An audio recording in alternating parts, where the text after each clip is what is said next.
dia, torcida Cruz Maltina. Vasco Lanús, onde assisti ao vivo, horário e escalações.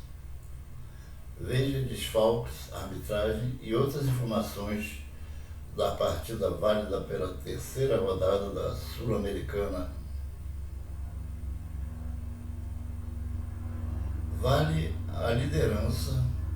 Vasco e Lanús se enfrentam nesta terça-feira em partida válida pela terceira rodada da fase de grupos. A bola rola às 21h30 de Brasília, em São Januário.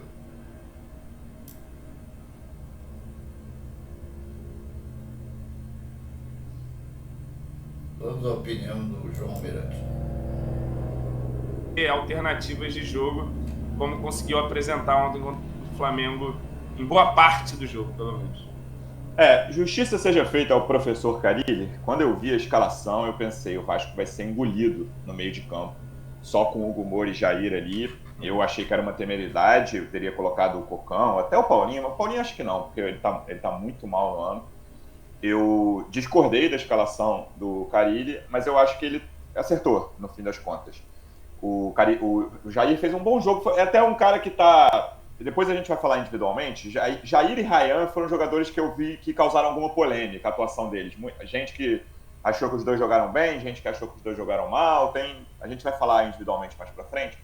Mas o que é indiscutível é o Vasco não foi engolido no meio de campo. Isso é claro. Tem copo meio cheio e meio vazio dos dois aí. Dos dois. E eu lembro, por exemplo, do último jogo entre Vasco e Flamengo, o segundo jogo da semifinal, que nem foi o pior, né? O pior de todos foi o jogo da fase de classificação, que foi um primeiro tempo ali para esquecer, um massacre absoluto.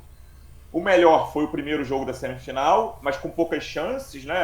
Teve aquela chance do Ryan lá que o Ortiz tirou em cima da linha, foi a grande chance do Vasco no jogo, e esse último jogo tinha sido o meio termo ali, né? Ruim também, mas nem o melhor, nem o pior. Mas nesse jogo especificamente, a segunda semifinal, cara, o Gerson recebia a bola com um espaço que ele não recebeu, sei lá, desde que ele chegou no Flamengo.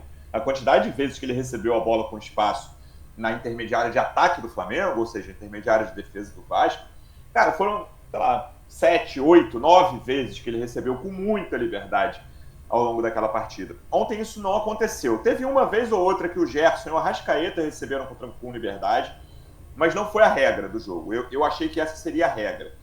Mas o que aconteceu ontem? Qual foi a grande fragilidade defensiva do Vasco? Fora a bola aérea, né? Foi o lado direito, como vocês dois já citaram. Por quê? O Gerson jogou ainda mais para o meio do que ele costuma jogar, né? Na teoria, quando você bota ali o campinho do Flamengo, o Gerson é o ponta direita. Mas ontem ele mal foi visto na direita. Às vezes quando o Vasco tinha bola, ele era visto. Mas quando o Flamengo tinha bola, o Gerson mal era visto pela direita. O ponta direita do Flamengo ontem era o Wesley. E essa para mim foi uma surpresa de desenho do jogo. O Flamengo jogou muito pouco pela direita, né? Pela esquerda do ataque do Vasco, que é o lado mais forte do Flamengo. O Flamengo jogou muito pouco por ali e o Flamengo insistiu muito nas jogadas pela esquerda, que estavam dando certo, né? O Arrascaeta caiu muito por ali, o Gerson não chegou a ir para a esquerda, em via de regra, mas de vez em quando era visto ali, mas jogou muito centralizado o Gerson. E a esquerda do Flamengo, a direita do Vasco, a direita do Vasco ficou sobrecarregada, cara. O PH fez o primeiro tempo muito fraco, um jogo fraco do PH como um todo. Mas o PH ficava toda hora em 2 contra 1 ali. Algumas vezes o Ryan errava, até bote. Teve um lance que o Ryan foi dar um bote nada a ver no meio de campo, que ficaram 2 contra 1 contra o PH ali, tranquilamente. Foi muito fácil de enxergar. E o Jair, eu acho que na marcação no primeiro tempo não funcionou. Eu acho que o Jair fez um jogo de razoável para bom, mas não gostei da marcação dele no primeiro tempo ali. Acho que foi um dos responsáveis, junto com o PH, com o Ryan, até com o próprio João Vitor. Acho que o João Vitor menos também, por todo esse problema que o Vasco teve pela sua direita. Se fosse um jogador um pouco melhor do que o Michael ali na esquerda do Flamengo, talvez o Flamengo tivesse feito o gol. O Michael teve muito problema de definição de jogada no primeiro tempo. Mas a parte boa desse primeiro tempo foi o Vasco com a bola, né? Porque, em via de regra, nesses outros 3 jogos, mesmo no primeiro tempo do Engenhão, lá, a primeira semifinal, o Vasco pouco chegou na área do Flamengo. A exceção foi aquele lance do Ryan no Engenhão. Ontem, o Vasco rondou durante os 25, 30 ali, cara. Boa parte do jogo foi a intermediária de ataque do Vasco, de vez em quando chegando na área com algum perigo, nem tantas vezes assim, mas com as 2 grandes chances do PH e do Nuno, foi um time que jogou contra o Flamengo. E a gente bate muito nessa tecla, né? Pô, o Central Córdoba chega no Maracanã e ganha do Flamengo. Claro, esse jogo do Central Córdoba é muito condicionado por um pênalti ali casual de mão do Léo Pereira. Mas a gente vê esses jogos de times até piores que o Vasco contra o Flamengo, não vou falar o Juventude que tomou 6, né? E você vê, pô, dá pra jogar, cara. Não tem. É claro que o Flamengo vai ficar mais. Então, amigos, após essa análise do GE sobre o Vasco-Flamengo, o Vasco chega ao confronto após um empate em 0-0 no clássico contra o Flamengo no último sábado pelo Campeonato Brasileiro. A atuação consistente deu um respiro de tranquilidade a Fábio Carilli no comando, mas a pressão para um bom desempenho e pela vitória no confronto direto São Januário são grandes. A equipe segue invicta em 2 jogos na Sul-Americana, com empate em 3-3 na estreia contra o Melgar e vitória por 1-0 sobre o Porto Cabelo na segunda rodada. O Lanús, por outro lado, é o atual líder do Grupo G e está na frente do Vasco na tabela pelo saldo de gols. O time argentino empatou em 2-2 com Puerto Cabello na estreia na Venezuela e venceu o Melgar por 3-0 na última rodada em Lanús. No Campeonato Argentino, a equipe comandada por Maurício Pellegrino vem de 4 empates consecutivos, com muita pressão e insatisfação contra o treinador. No último sábado, El Grana deixou a vitória escapar nos últimos minutos, empatou em 1-1 no clássico contra o Banfield e a torcida saiu do estádio com muitos protestos e pedidos pela saída do técnico. Onde assistiu o jogo? Transmissão SBT, ESPN e Disney. Escalações prováveis. O Vasco do técnico Fábio Carilli segue com desfalques importantes no time titular para o duelo dessa terça-feira.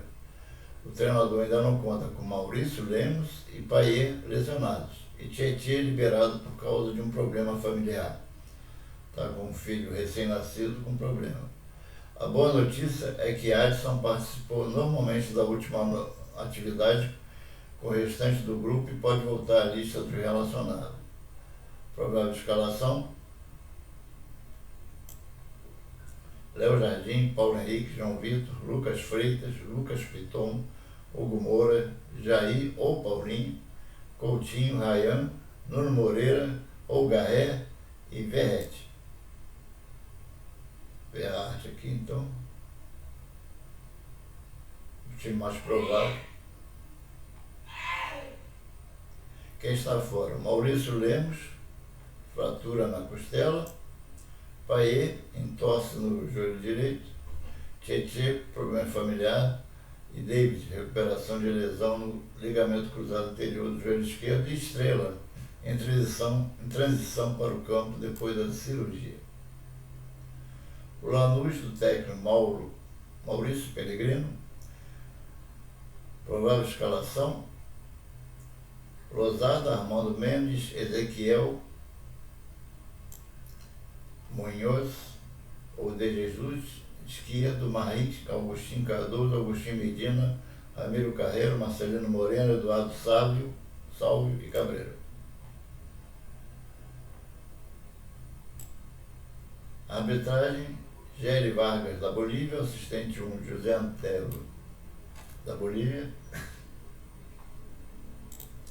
Eduardo Saavedra, da Bolívia, e o VAR, Valfredo Campos, da Bolívia também.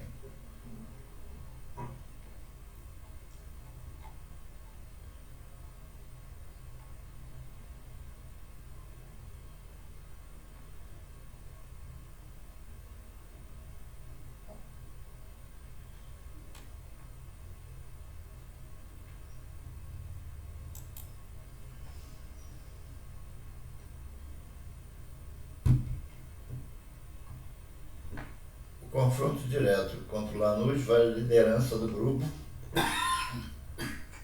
e alívio para Carilli.